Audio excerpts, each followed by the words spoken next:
Hello, ladies and gentlemen. It's your favorite dark sorcerer here.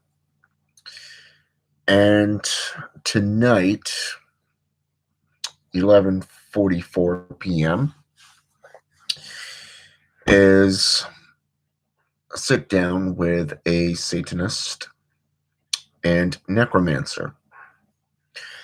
Now, here, I thought I'd give the opportunity for those of you with questions to ask them, either about things that I've discussed in the past or questions that you, as practitioners and acolytes, adepts, or even practitioners yourselves, want to know.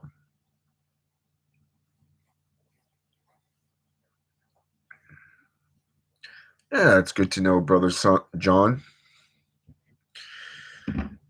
Yeah, Vovin was inquiring about what's going on, and I told her that's between her and you. Basically, you said you had stuff to do, and as I told her, not my issue. If you wanted me to know, guess what? You would have told me. If she wants to know, and if you want her to know, then that's between you two. But I do look forward to your future videos. So I am glad that you'll be back on tomorrow.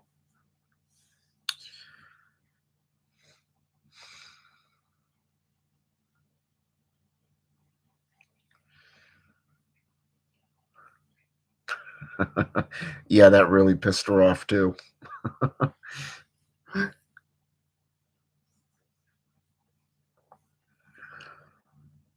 Yeah, that I truly understand.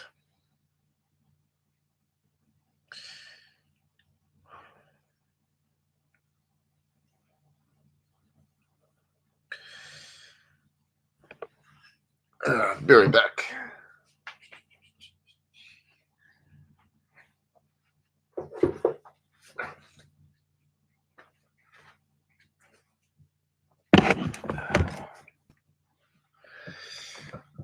So tonight I've been relaxing and letting my muscles relax because it's been a very hectic day between shoveling and going in for a very, how should I say this, long shift.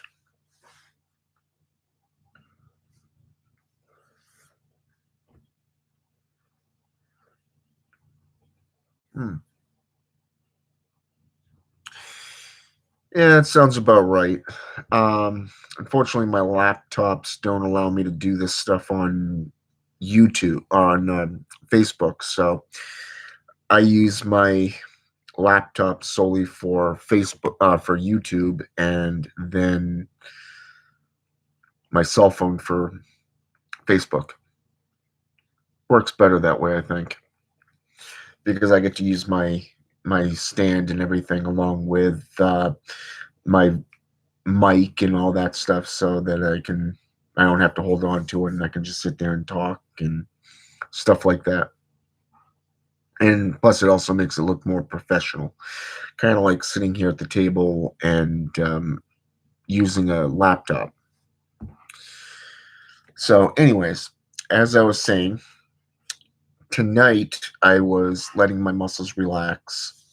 I came home. My son's mom had made a nice dinner for the family. For me, her, and our son. And on top of that, today's my mom's birthday, so awesome. Another one down. But anyways, how should I say this? So, anyways, after I got cleaned up and relaxing, my son's in bed. I started reading, and I started delving back into necromancy and stuff like that. But I've been taking notes and trying to find information on the witches of the depths. From Sumnus Dreadwood's book, Profane Seals, which is this book here. Okay. Now, what I found interesting so far is when I typed this into YouTube, I didn't get anywhere. Okay. I did not get very far. Okay. And this is the Witches of the Depths, the Sigil, with a small little proverb.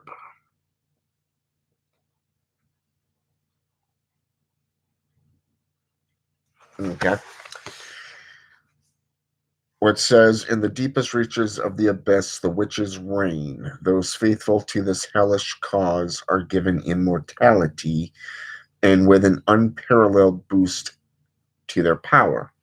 They are masters of the occult sciences and speak the tongues of the immortals. To disciples, they assist in ritual, bestowing their great essence to the circle, as well as teaching disciples all they know. Okay. Now, near the beginning of the book, there is also a seal of power. Okay. And I did find that very, very interesting as well because it looks like this. Okay.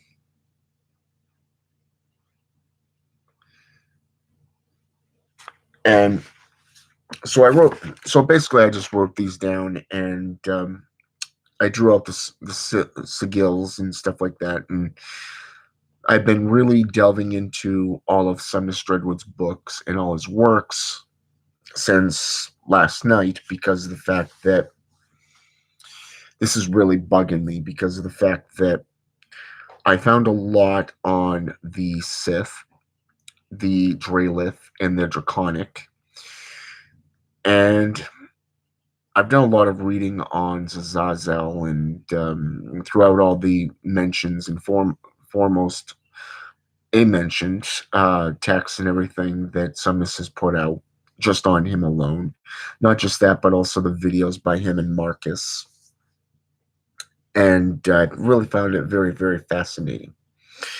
So going through the myths of the regions and delving into these were very, very fun. They were very knowledgeable and really opened my eyes to a lot of things, not only in my life, but also things that are also going on with some others that I'm friends with on Facebook.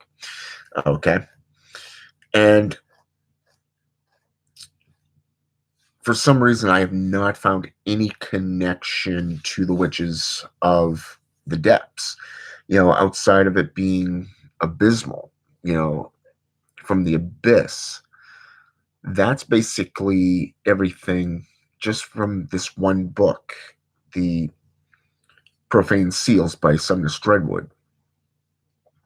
I still haven't found anything about that, but when I Googled it, it was a whole nother story because of the fact that it came up with not only Chanel Whispers, but also The Rites of the 13 Tongues, also by Sumnus Dreadwood.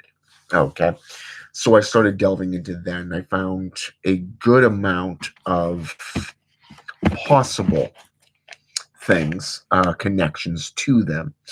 Let's see, I have, 1, 2, 3, 4, 5, 6, 7, 8, 9, 10, 11 things written down just with the pages from 13 Tongues. So this morning I started going down through the 13 Tongues and everything before work. And after I shoveled out the parking spot and got both cars cleaned out from all the snow and stuff. So that was pretty interesting in itself. So I really did find that very, very interesting, though, because of the fact that as I was going down through the 13 tongues, I started noticing some correspondences. During the night, I barely slept because I had all this energy and my mind was just active, with with thoughts of the witches of the depths. The depths. Why are they associated with the Drelith? The Sith and the Draconic. Why is this Sigil? Constantly speaking to me. It's always on my mind. The foremost mention. So I started working with them a couple of weeks back, and I've been doing a lot of invocations and evocations, different types of rituals, giving offerings, and just doing a lot of studying and practice. Utilizing their sigil, the sigil or the sigillium of the witches of the depths. So far, they haven't revealed themselves to me, and I haven't really found much on them as of yet. Doesn't mean I won't. It's just a matter of putting in the right phrase, perhaps in Google, or finding the right links throughout mythology and historical and mythological contexts. I know they're associated with necromancy. I know they're associated with the dark arts. But it is a matter of time before I find them. And feeleth Satanist. How you doing? Agios Satanus, my friends. So, anyways, I started thinking Caractes is planetary. It's planar.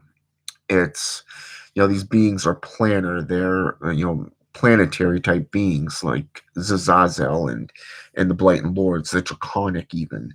So I started thinking about that, and I started thinking, they dwell in the hells, according to their sigil and everything, and what some has put in there. It said that they dwell in the deepest depths of hell, okay, or the abyss.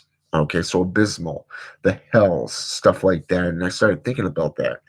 So I started going through like the spheres of devastation. Okay. I started going through the Black Scriptures. Okay. The Eye of the Oracle. And the one I haven't yet gone through is The Left-Hand Path. Now, for some reason, that book just, I don't know, it just hasn't really interested me a lot as of late. Matter of fact, it hasn't really interested me since I delved back into necromancy. These other ones, yes, they really speak to me. So I started, like I said, I started thinking about the different dimensions, the different levels of existence, the planetary, the different planar existences and multiversal and stuff like that. So I started Googling it, and I started learning quite a bit about the different planes of existence, the different, the multiversal and the universal aspects of things. I've been going through grimoires such as the Grimorium Vernum, going through demonolatry and daemonolatry, even from the Greek perspective, going through the Goetia, going through the Grimorium Vernum, the true black magic, and that of Secrets of Solomon and stuff like that. But I've also been going through the Black Pellet, the Constitution of Pope Honorius, the Magus even. I even started going through the Dark Arts by Richard Cavendish, and really trying to expand this stuff, because I know that Francis Barrett in the Magus Volume 1, near the about 3/4 of the way through his book, he really, how should I say this? He really gets into the different stages, like numerology type stuff, like 10, 12, 14, stuff like that, going from like 3 all the way up. And when you get into like 10 and 12 region, you really start seeing where the witches and warlocks tend to be placed, especially compared to that of the angelics or the fallen, that of demons and spirits and stuff like that. So you really find that it's very, very interesting. It's very intriguing. And when you start getting into the servitors and you start getting into these beings and communing with them, you tend to open yourself up through meditation, through invocations and evocation type rituals. And as a necromancer, it's something that you really have to get in contact with the death essence. In the Kabbalah, the Kapoth aspect, you have the essence known as Da'ath energies. Okay, this is baneful energies that are associated with death and destruction. Think hexcraft or cursing. Okay, for some reason, a lot of people, when they hear the term cursing, it's like, oh, the ears are up. So it's like, oh, let's pay attention to this. But no, it's more of the fact that through my own study of necromancy and necromantic practices, going back all the way back to shamanism and necromancy around the late Dark Ages to the early um, crusades and everything, all the way up into the burning times and such, and how it kind of died out, and then kind of been seen in about three different classifications, three different spellings of it, with it N-I, N-Y, and N-E, spelling. But then to see other works such as that of Christian Day and the Witch's Book of the Dead, getting into Sorceress Cagliostro's book, utilizing the soul, the Ka, and blood sorcery, and which actually goes along with necromancy from about 500 years ago. Okay. Whereas chiromancy and shamanism, such as herbalism type aspects, go all the way back to shamanism about 1,000 years ago, if not before. So I mean, necromantic practices have been around for hundreds of years, if not a couple thousand years, if not more. At least that's been recorded. So I mean, the Grand Grimoire Red Dragon speaks of necromancy. The last 300 years, you see the medical aspects of it. How they were experimenting to bring the corpse back to life through rejuvenation. Whereas rejuvenation and conjuration has been deemed illegal. Black magic, and it's like, well, if necromancy is considered the first of the seven forbidden arts, according to Richard Keffer, in the Munich manuscripts, then guess what? I'm going to delve into it because it's forbidden fruit. It's like out of the book of Genesis, chapter 3, verse 5, where it says that God does fear that if ye eat thereof of the tree of life and death, good and evil, you will become as gods, knowing good and evil. Well, guess what? When you get that wisdom and you get that knowledge, what happens? You become more awake. You become more aware. That veil has been pulled back and your eyes are open. The scales have been removed. Okay. And you have become as gods, knowing good and evil. Okay. And that's basically what the JCI literally feared back in the day, and they still fear it today. This is why they shun people who are practitioners, or they try to bully you. So it's also one of the reasons why they try to flee, because they hate it when you're right. But ever since I got into the Cabal system, the Mazajira Cabal, getting into the necromancy aspects again, and being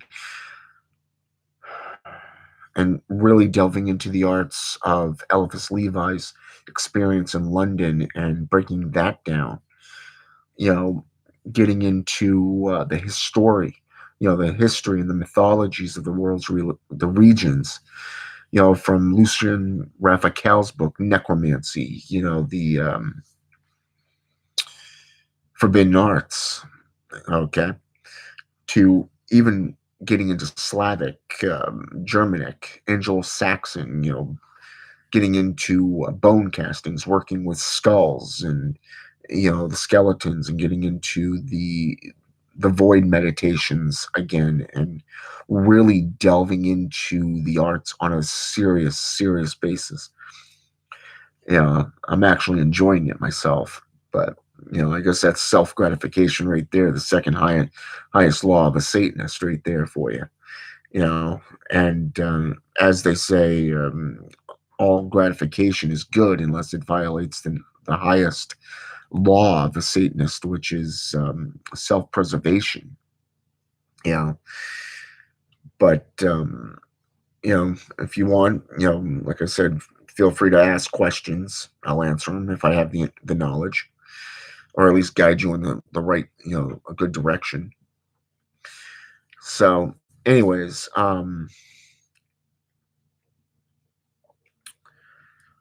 so yeah, getting back into necromancy, and seeing things with a clear understanding, clear eyes, without biasness, is a very, very good thing. So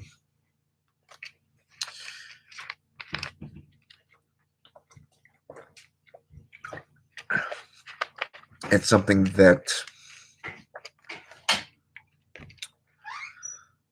I think really speaks to the purity of the Mazajira Cabal. It's very pure and it works. It's simple. I mean, when you get into Shauna Whispers, for an example, just speaking the whispers on a calm, confident manner is really activating it. But even if you offer offerings of, say, blood sorcery or conjuration, type giving, it's awesome. I mean, working with um, items of, say, clay or wood, even metals, such as that of spoken of from the three books of occult philosophy by Agrippa. It's very, very intriguing, to note that the more you utilize it, the more offerings you give, the more power, the more um, energy that you put into it, the more it builds up over time and really connects to your soul, your rituals and everything. So it's very, very good. You know, Rituals in general, when utilized in necromantic rituals or that of Satanist rituals, also plays a huge part. You know, the the skull, obviously seen as the spiritual nexus. Bones can be used within hexcraft to spell even conjurations. The effigies, such as a voodoo doll, utilizing clipping, things from the body and of your enemy, if you've done it successfully, can be utilized in a very potent manner. So yeah, there's a lot to necromancy and satanic rituals.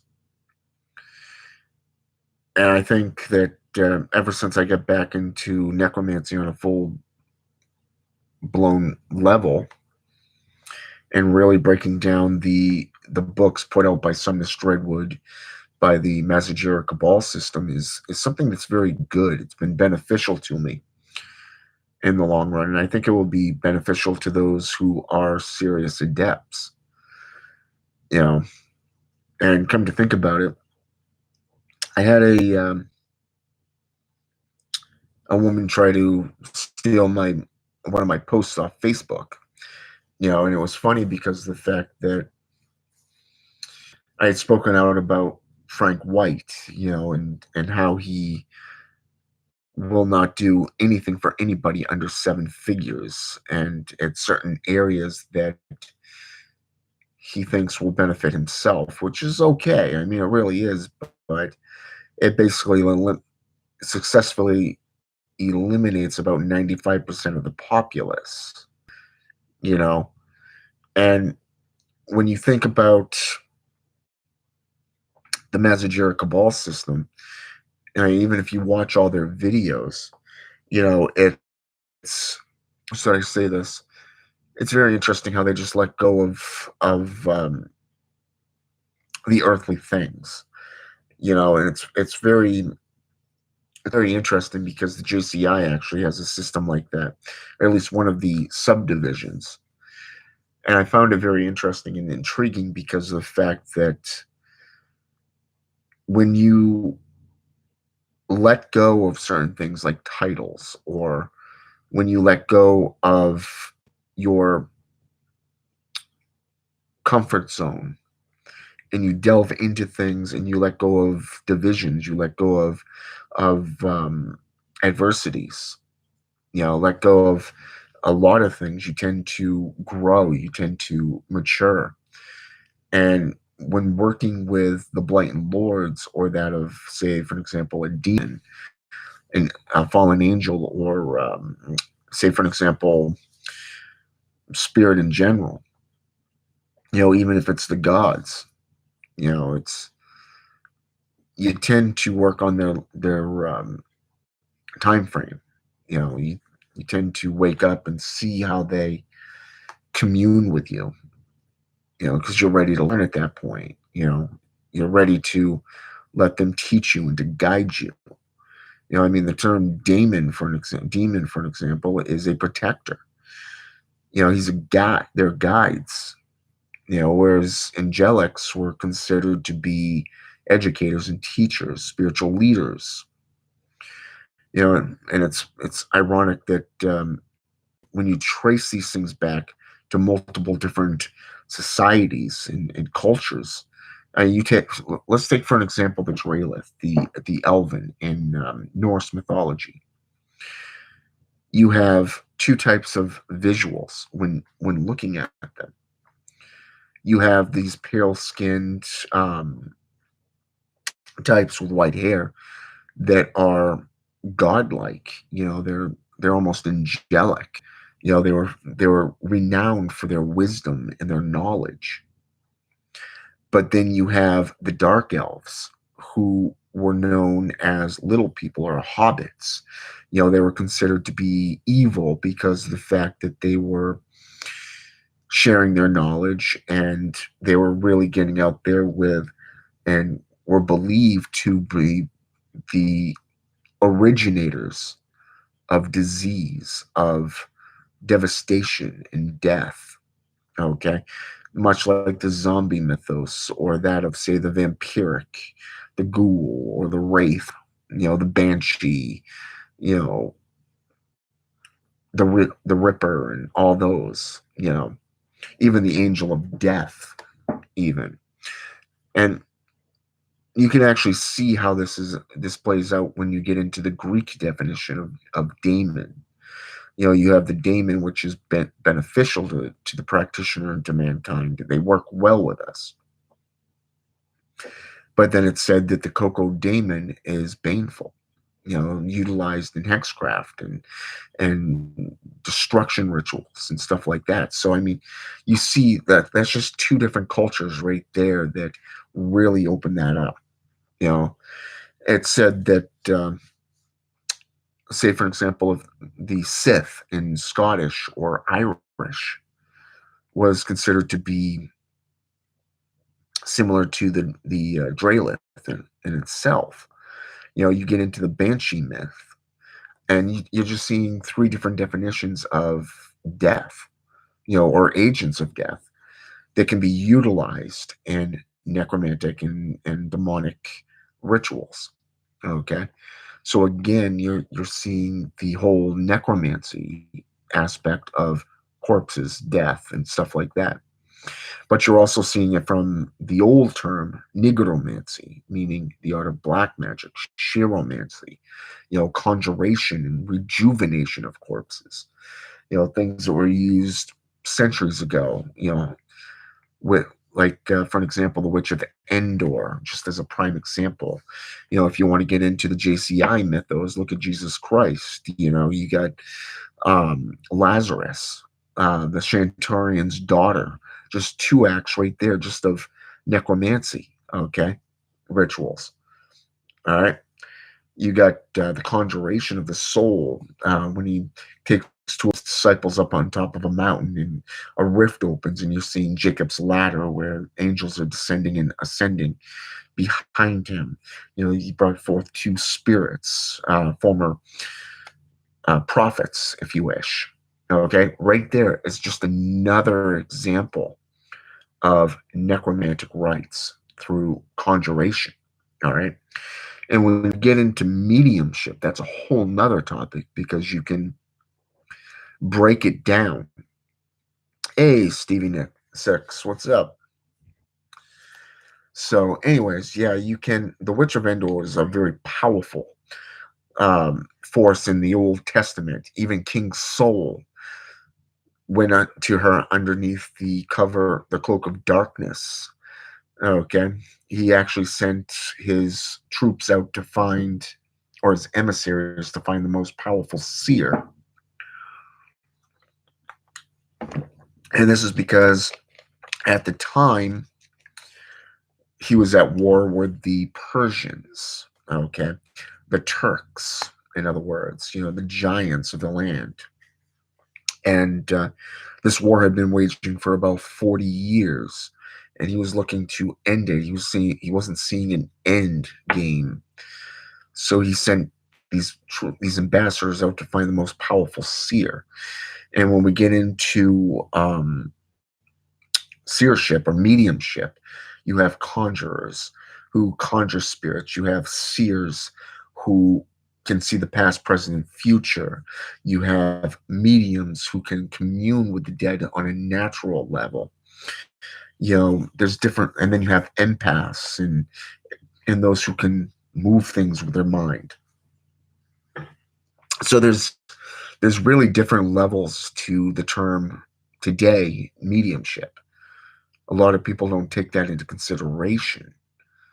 So I mean, there's a lot of prime examples in just about every culture.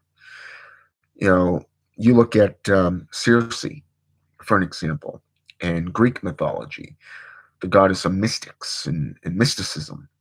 Okay, the magics. You have Hecate, the goddess of witchcraft. Okay, daughter of a titan. Okay, you go into Egyptian mythology and you have Isis, considered to be the mother of witchcraft. Okay. You have Bastet, who is the goddess of cats, and cats are known to rule the underworld.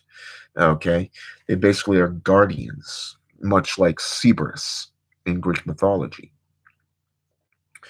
When you get into Norse mythology, you have Frey or Freyja. Okay. And when you get into angel or demonolatry, you have Zaniel, the teacher of witchcraft. And you have Soroth, who's the keeper of the mysterious numbers of 666 and the sorceries, the knowledge of the magics. So, I mean, then you get down into Aguileret, who is the keeper of the sacred tomes, the grimoires of the Infernal Library. And then you have Humat or Humet, depending on the grimoire and the time frame that his name was mentioned. And who can bring you any work, any grimoire, any book, from the Infernal Library that the sorcerer or sorceress wants, okay, or calls forth to collect, okay. So there's a lot that just surrounds necromancy and demonic worship. Okay, it's not just going around saying "Hail Satan" or just putting on that imagery of wearing, you know, clothing of the dead, hanging out in graveyards, and claiming to be a necromancer. I mean, there's prime examples out there. I mean, even John Saunders confirmed with me, on one of my posts that Blood Sorcery Bible Volume 1 and 2 were excellent grimoires, and that was put forth by Sorceress Cagliostro, the necromancer. Okay? You get into vampiric practices. About 500 years ago, blood sorcery was associated with vampirism because it staved off the Da'ath energy, the death energies. They would cause pain and suffering within the necromancer's body. Okay, the rot that would set in.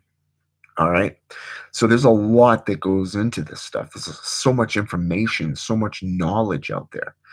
So the fact that I haven't found anything on the witches of the depths yet, it doesn't really surprise me. The fact that they haven't, opened up the doors and said, "Hey, okay, I'm ready to talk with you and commune with you and to share what we know."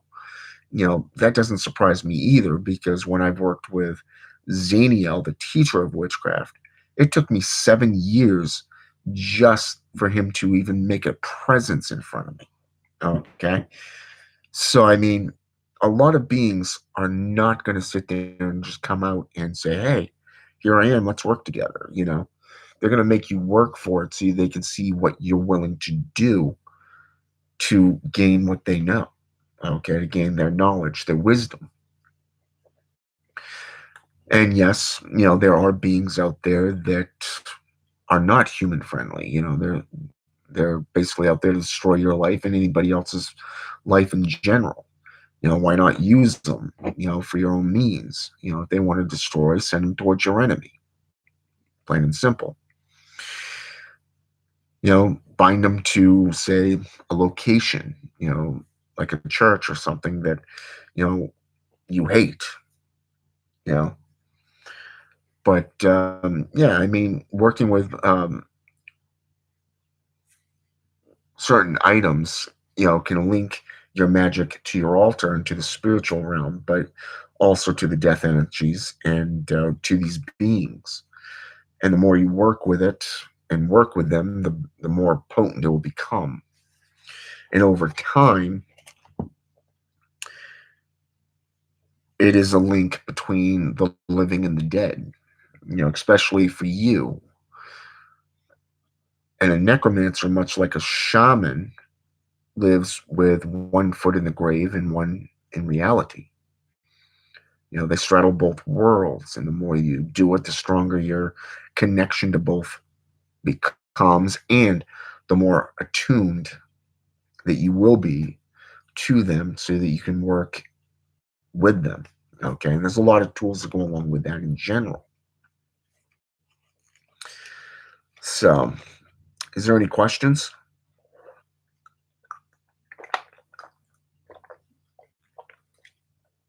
from any of you?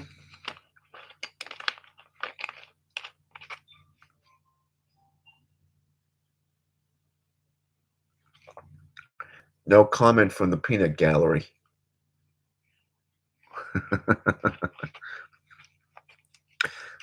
What's your question, Felix? Ethan Ross, welcome to the video. Oh, thank you. I'm glad you enjoyed the videos and the material put forth.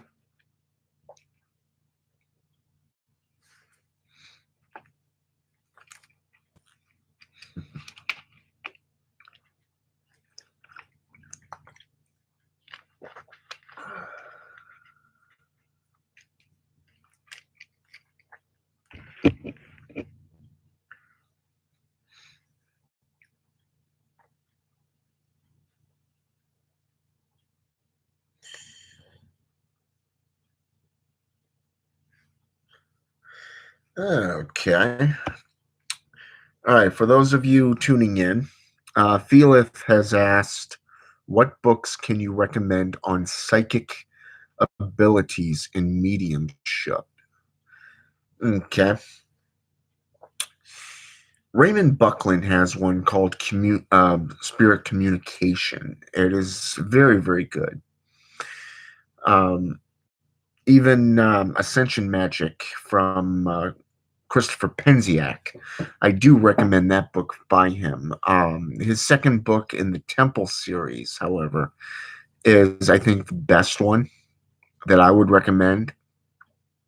It gives you a lot of information. It even, uh, Christopher Penziak even gives you exercises that you can do, both visual and mental. Now, if we're talking the Mazajira Cabal, I would recommend the Black Scriptures, the Eye of the Oracle, and Chanel Whispers to you. Um, there are other works out there that really do a good job with working with psychic abilities, but if you're going to work with psychic abilities, I would recommend the Temple of Inner Witchcraft by Christopher Penziak, and this is why. Even if you get into the Temple of Shamanic Witchcraft by him, which I do recommend as well, which is the second and third book in that six-book series, is you really want to understand the brain, but you also want to understand your body, okay? You One of the things you want to do is really get down into relaxation.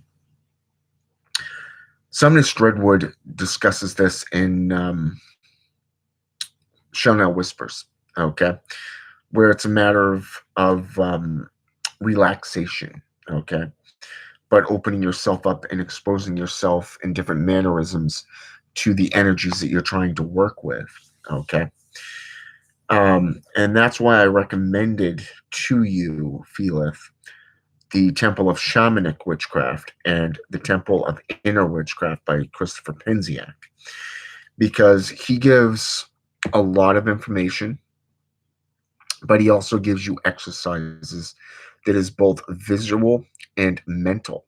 Okay. And his works are very simplistic, very easy to understand. He breaks down in the third book, The Temple of Shamanic Witchcraft, he really breaks down the brain. Okay. The 3 levels of the brain, and then the 7 on top of that. You got the frontal lobe, the middle, and the what we call the shadow aspect. Okay. But then he talks about the 7 layers of the brain. Okay. The 7 levels of the brain. Okay. And I think for you, if you really want to get into working on a psychic level, or even that of mediumship, the 3 books that I would really recommend to you would be the Temple of Inner Witchcraft, the Temple of Shamanic Witchcraft, and then the Spirit Communication book. Okay. Fourth, if you want to go into Ascension Magic by Christopher Penziak. Okay, so 3 books by Christopher Penziak and 1 by Raymond Buckland.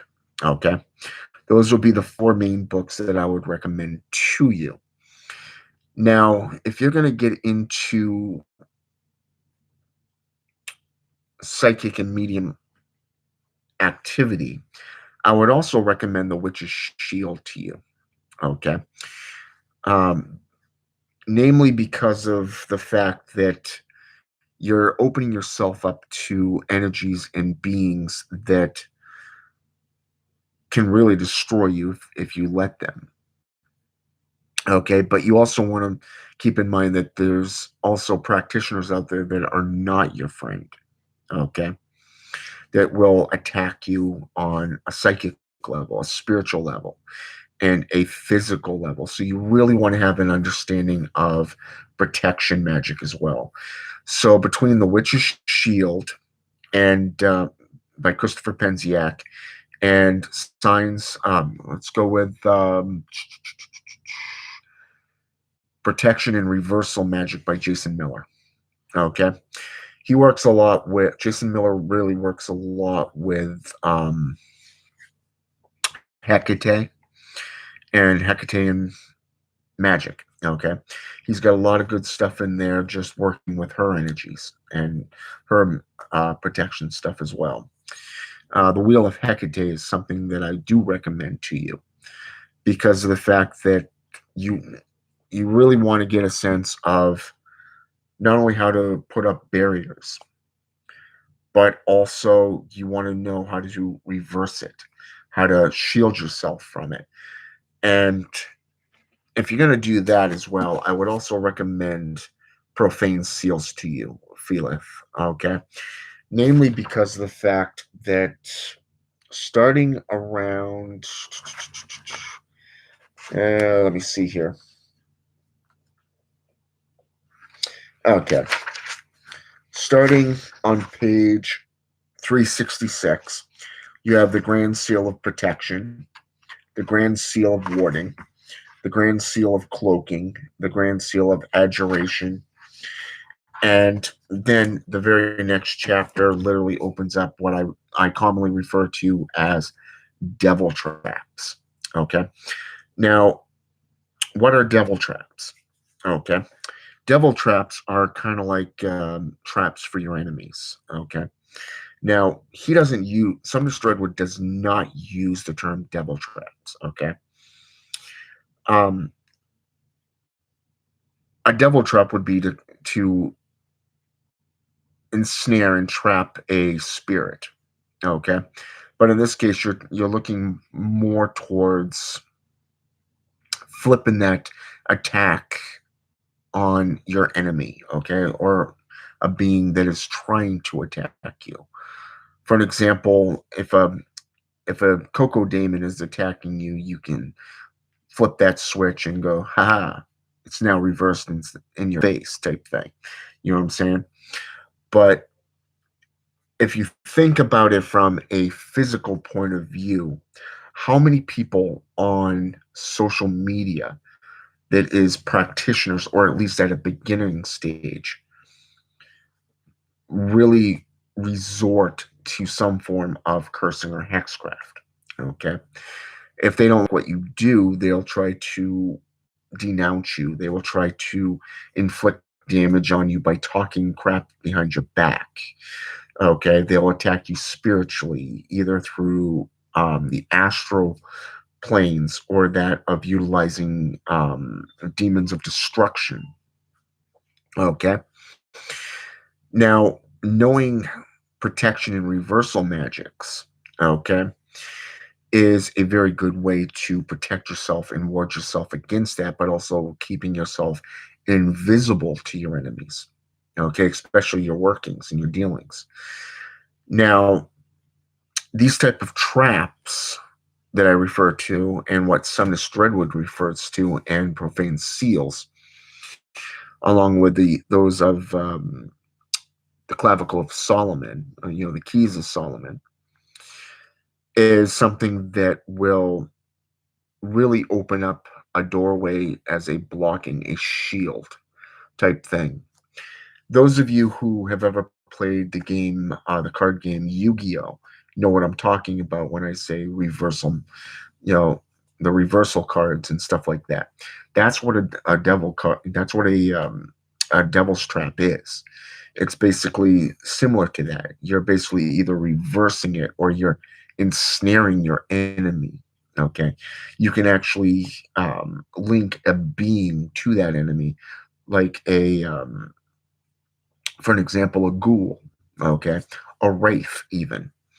A wraith can literally suck the life out of them. A vampiric entity can suck the life out of your enemy. A ghoul can feed on the flesh and the blood of that enemy. Okay. A being that is capable of destroying your enemy from the inside out, destroying everything that person loves or has, is something that will hurt them 1,000 times over.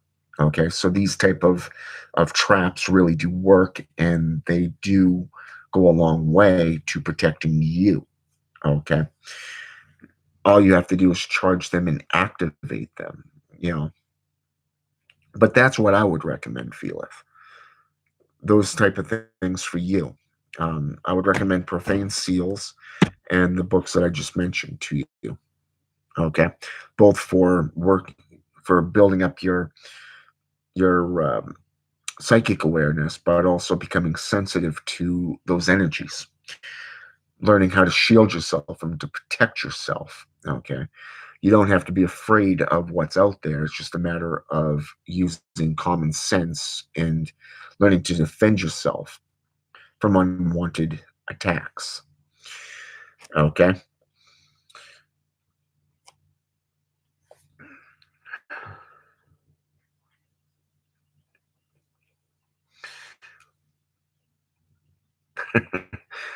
Yeah, I know I give a lot of information, Ethan. Uh, I've been trying to cut it down to 30 minutes. Like tonight, it's a whole nother story because this is basically a sit down with a sorcerer, basically. So you can ask questions and get answers.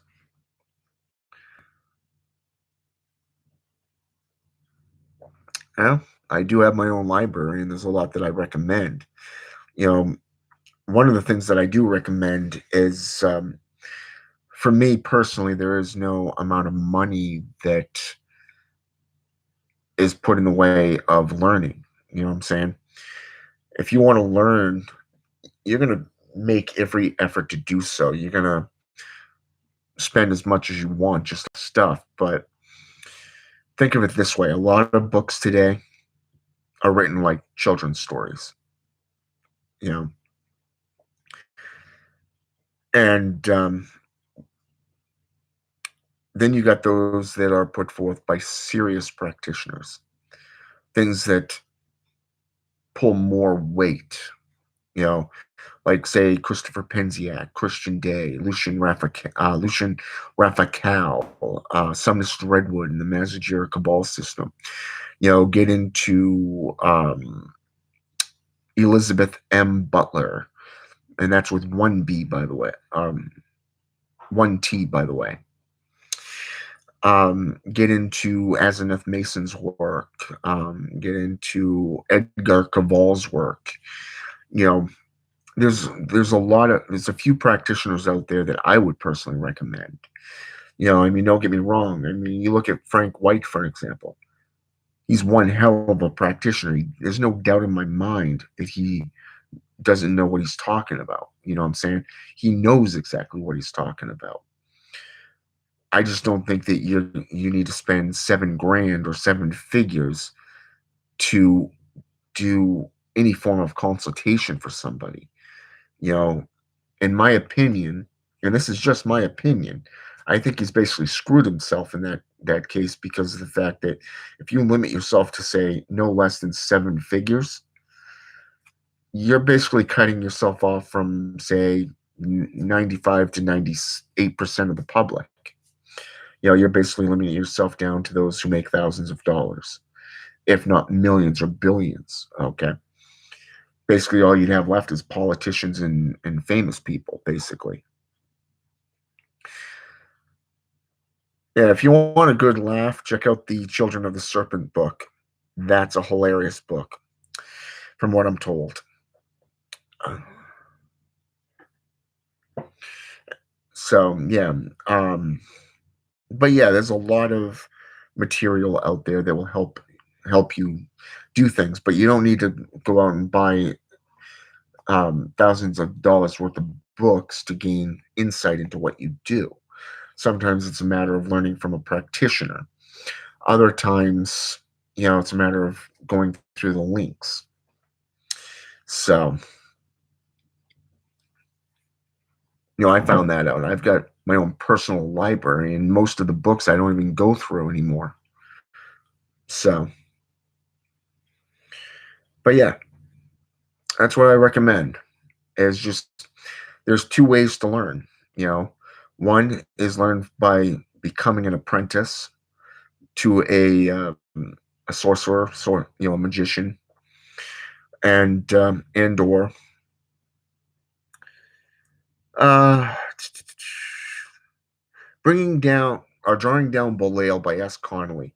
S. Connolly is another practitioner that I would highly recommend. She definitely knows her stuff both within necromancy and demonology.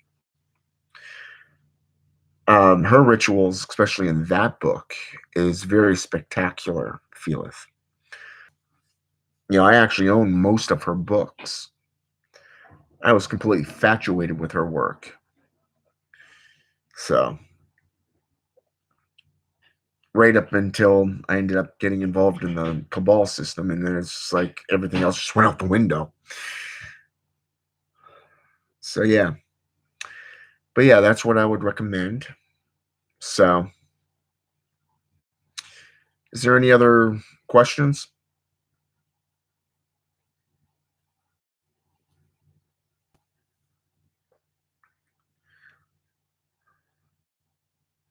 Okay. Well, that's a very good question, Felix.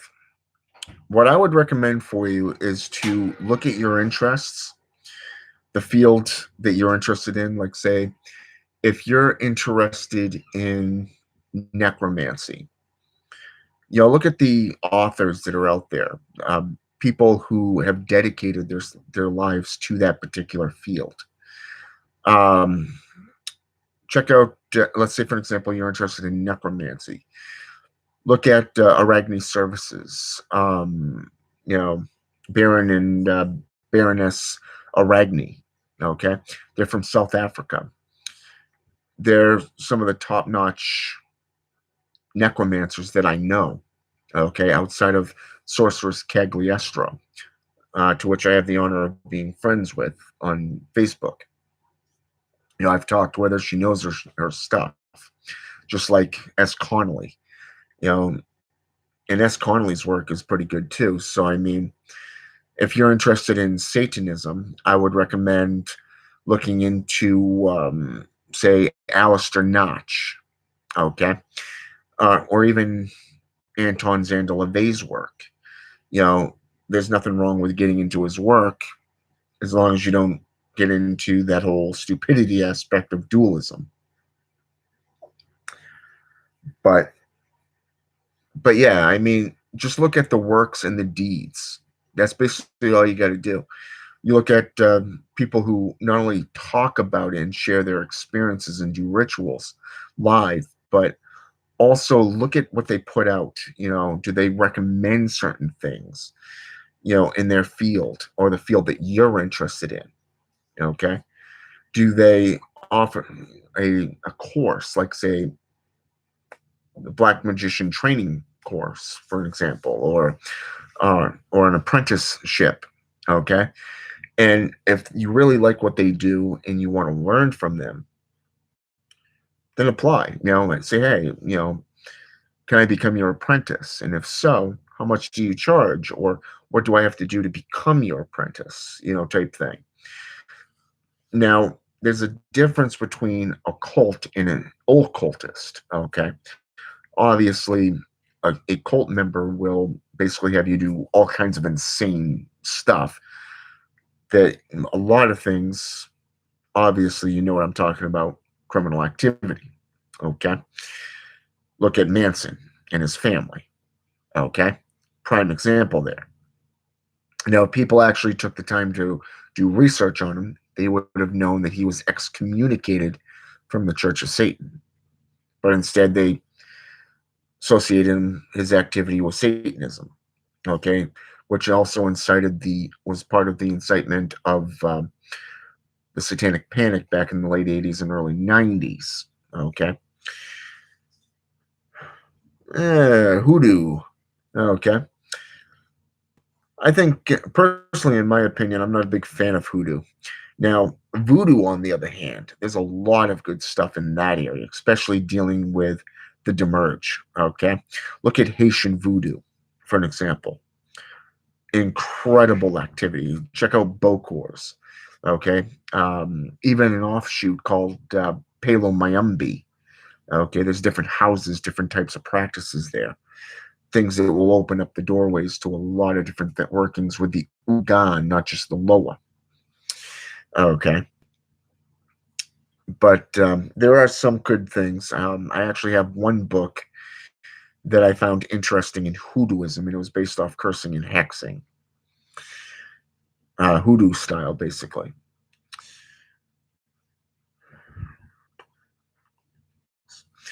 The Horn God, Wiccan and Pagan.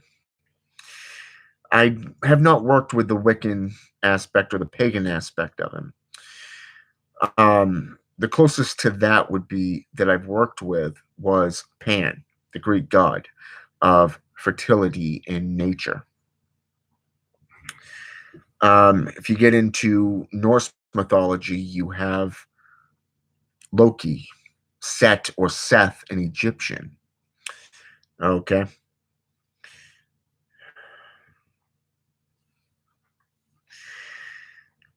That's actually an interesting book. I actually own it. Couldn't really delve too much into it. It's kind of like, at least in my opinion, almost like a nursery rhyme type thing. Kind of reminds me of Michelette's books on Satanism and demonology and witchcraft and stuff like that.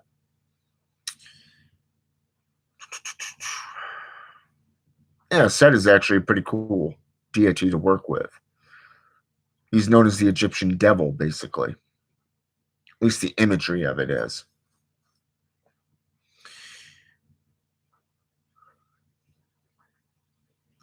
It is, really. I mean, especially the 21 stages of wizardom. Now, if you really want to compare something, Ethan, check out the Gray School of Witchcraft channel. Okay. There's actually a wizard course that's online, especially here on YouTube. I've come across it a couple of times, but I haven't seen it in a couple of years. A guy was doing it basically every other day, probably about 2 or 3 times a week. His videos were very top notch. Definitely knew what he was talking about. Kind of remind that book, The 21 Lessons of Merlin, kind of reminded me of that. And what's his name?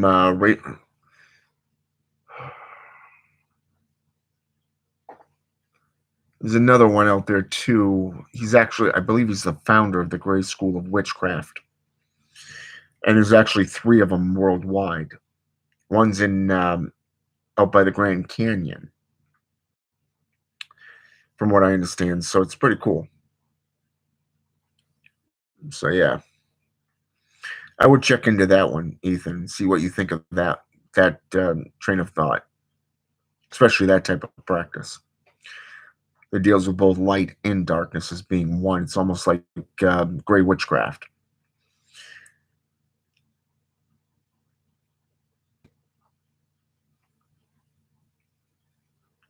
So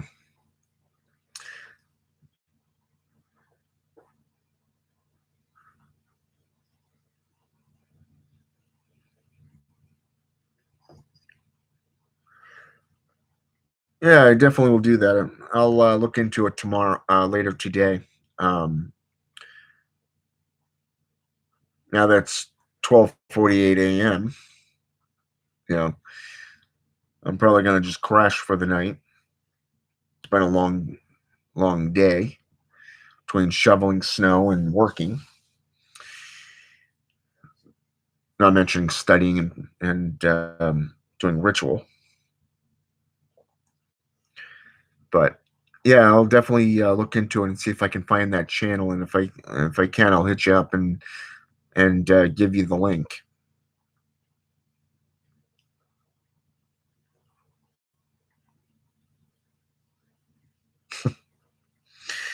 Yeah,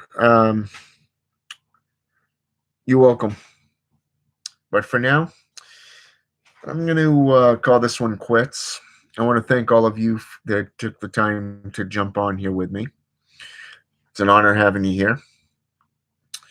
And I'll be doing these type of videos every so often over the next month or so that it'll give you guys a chance to ask questions and learn. And you can always hit me up on Facebook, like I said, and just hit me up on Messenger and say, hey, you know, I just got a question for you. What do you think of this, or what do you recommend for this? Okay, type thing. All right. So with that said, have a good night or a good day, depending on where you are in the world. And until next time, have a good one.